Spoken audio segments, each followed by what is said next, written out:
possibly allow Muslims to become the new group that can be disenfranchised because somebody mentions security.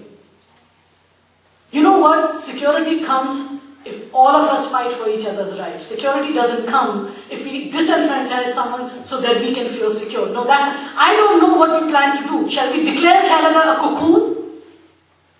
Shall we have some kind of a little hub on top of us, or some kind of a bubble, and start procreating like mad? Which is not a bad idea. I mean, so that we don't need immigrants. Oh, it just occurred to you what I meant by procreating. I meant making babies. So that we don't need immigrants. Because quite frankly, immigrants are so strange, they come here, they stop having children as well. It must be the cold or something. But people are not producing enough kids in. And in India, in Pakistan, and in China, they are doing nothing but producing children.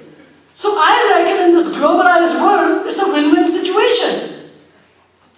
But we cannot then have these false ideas that somehow we are higher than everybody else. So when Chinese and Indians and Pakistanis and Latin Americans come over here, we can control them, we can mold them, and we can turn them into what? We will never be white enough. That's the problem. My ambition, I want to be white. I would love to be white. But I don't think I'll ever be white enough. And if I'm never going to be white enough, what am I going to do? I will always be on the fringes of social, economic, and political participation. Not because I'm apathetic, but because when I'm too political, I'm a threat. When I'm not political enough, I'm a threat. Because we have clearly defined what type of political participation we want. We have clearly defined who's going to be a citizen and who's not.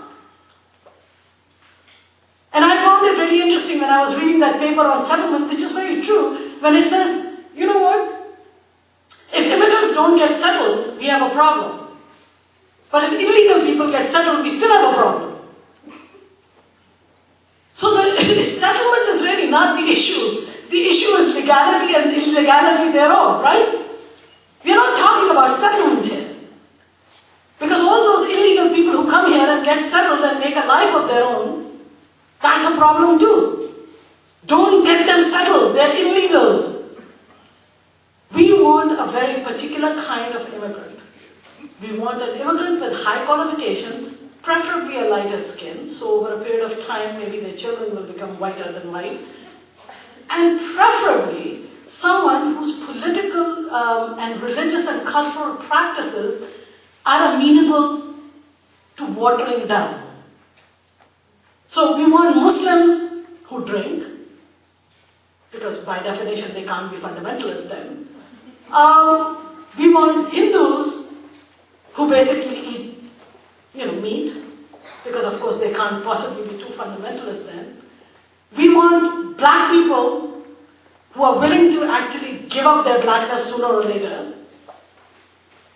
We want to take people and turn them into somebody else. But quite frankly, that's not an ambition for me, and that's not an ambition for most immigrants and racialized people who are coming here. Because it doesn't matter what I do, I'll never, ever be anything other than who I am. And that's the conundrum that we have to deal with. And you as executive directors, when you're running your organizations, please remember, ask yourself, why am I helping these people settle down? What are they settling into? What does settlement mean in the larger scheme of things? So what if I'm an Iranian and Irani got settled? Did that change Canada? Did that reduce racism and discrimination? Did that reduce inequality in society? No. We are just creating new cadres of people who are willing to conform but not to transform.